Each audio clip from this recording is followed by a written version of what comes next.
ओम श्री हरि ओम श्री हरि ओम श्री हरि ओम नमो भगवते वासुदेवाय नमः।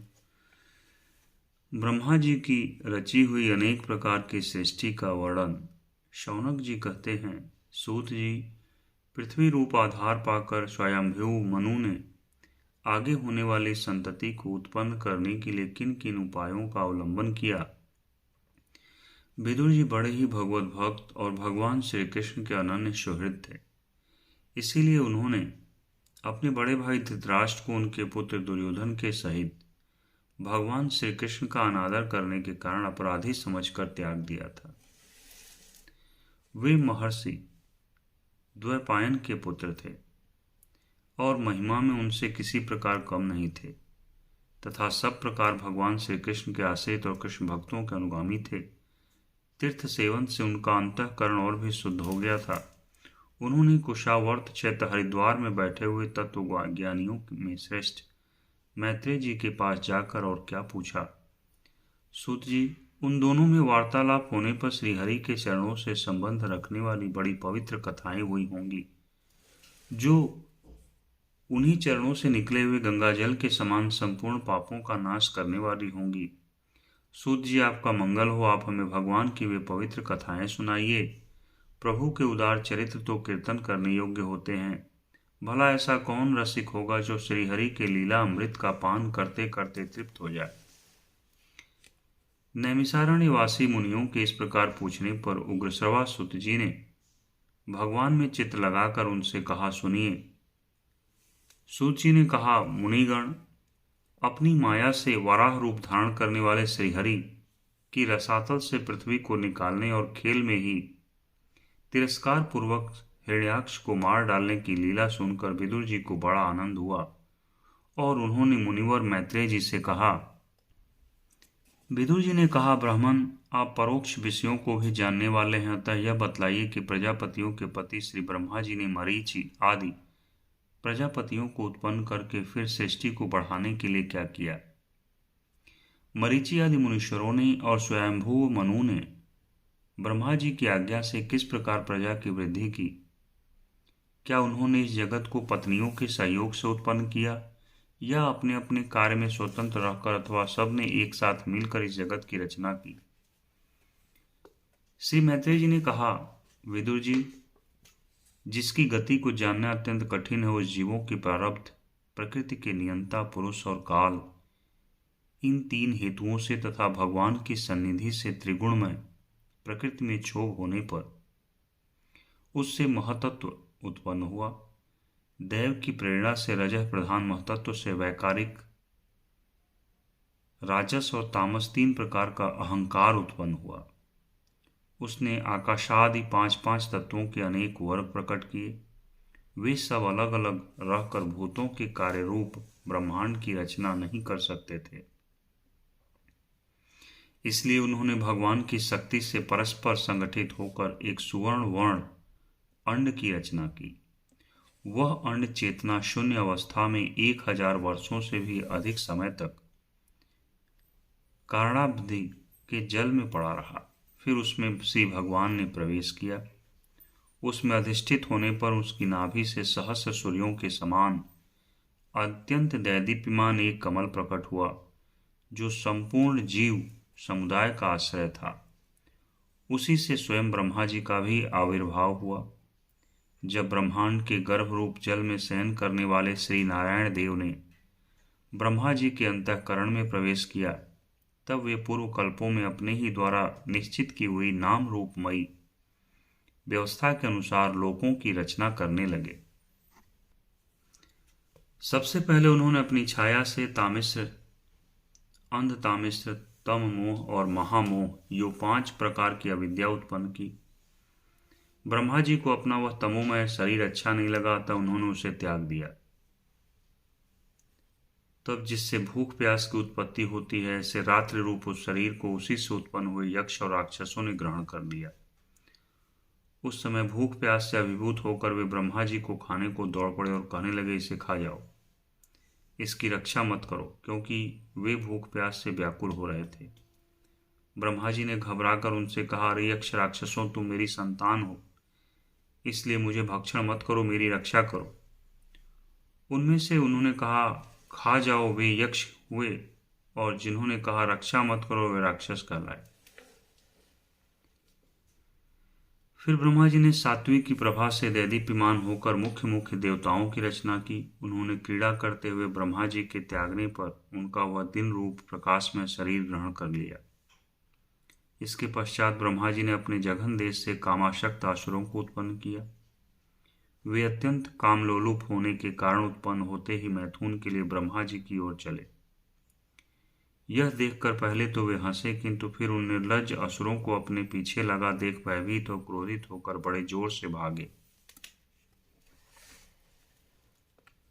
तब उन्होंने भक्तों पर कृपा करने के लिए उनकी भावना के अनुसार दर्शन देने वाले शरणागत वत्सल वरदायक श्रीहरि के पास जाकर कहा, परमात्मन मेरी रक्षा कीजिए। मैंने तो आपकी ही आज्ञा से प्रजा उत्पन्न की थी, किंतु यह तो पाप में प्रवृत्त होकर मुझको ही तंग करने चली है।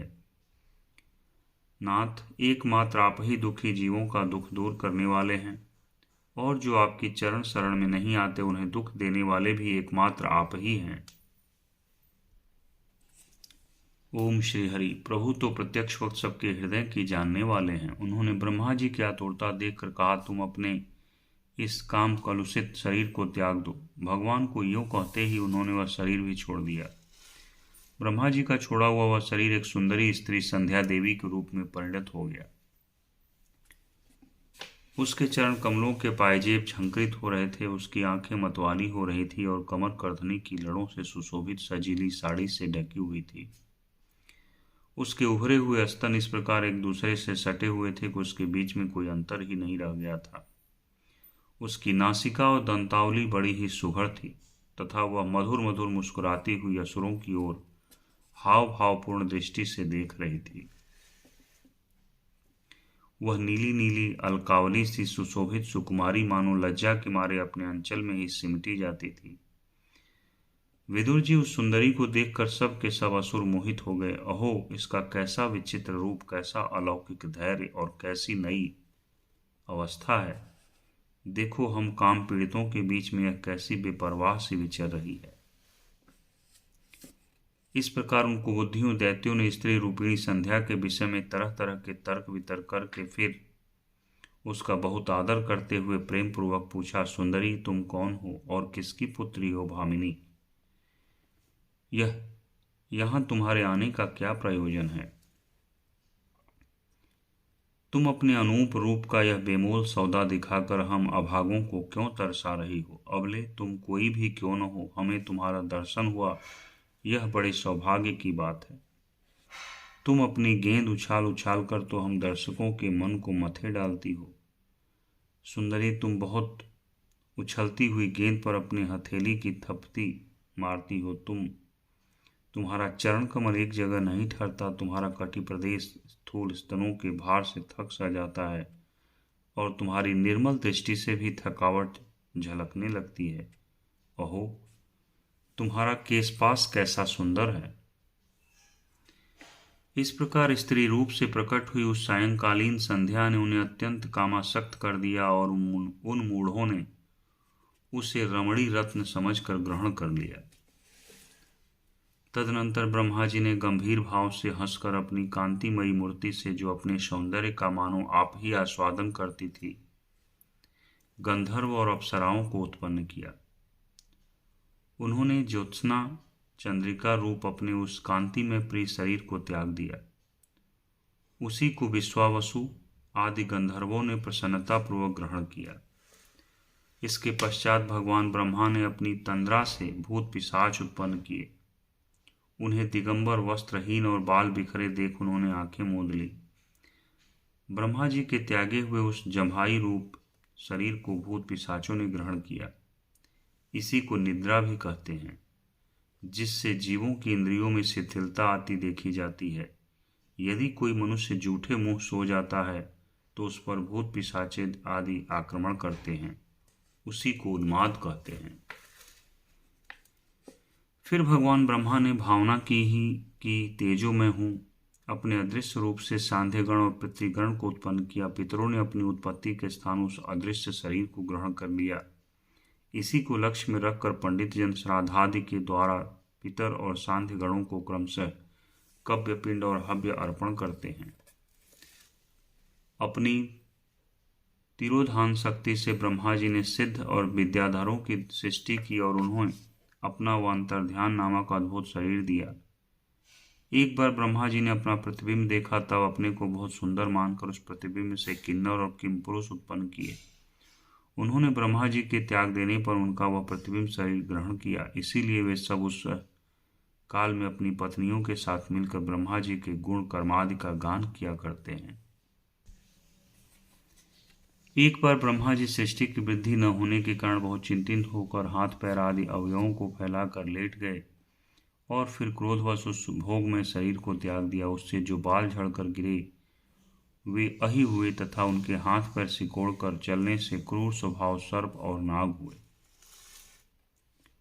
जिनका शरीर फण रूप से कंधे के पास बहुत फैला होता है। एक बार ब्रह्मा जी ने अपने को कृत्य सा अनुभव किया। उस समय अंत में उन्होंने अपने मन से मनुओं की सृष्टि की। वे सब प्रजापति की प्रजा की वृद्धि करने वाले हैं। मनुष्य ब्रह्मा जी ने उनके लिए अपना पुरुषाकार शरीर त्याग दिया। मनुओं को देखकर उनसे पहले उत्पन्न हुए देवता गंधर्वादि ब्रह्मा जी की स्तुति करने लगे। वे बोले, विश्वकर्मा ब्रह्मा जी, आपकी यह मनुओं की सृष्टि बड़ी ही सुंदर है। इसमें अग्निहोत्र आदि सभी कर्म प्रतिष्ठित हैं। इसकी सहायता से हम भी अपना अन्न आविर्भाव ग्रहण कर सकेंगे। फिर आदि ऋषि ब्रह्मा जी ने इंद्रिय संयम पूर्व तप, विद्या योग और समाधि से संपन्न और अपनी प्रिय संतान ऋषिगण की रचना की और उनमें से प्रत्येक को अपने समाधि योग ऐश्वर्य तप विद्या और वैराग्य में शरीर का अंश दिया। ओम श्री हरि। ओम नमो भगवते वासुदेवाय नमः। ओम नमो भगवते वासुदेवाय नमः। श्री हरि श्री हरि श्री हरि।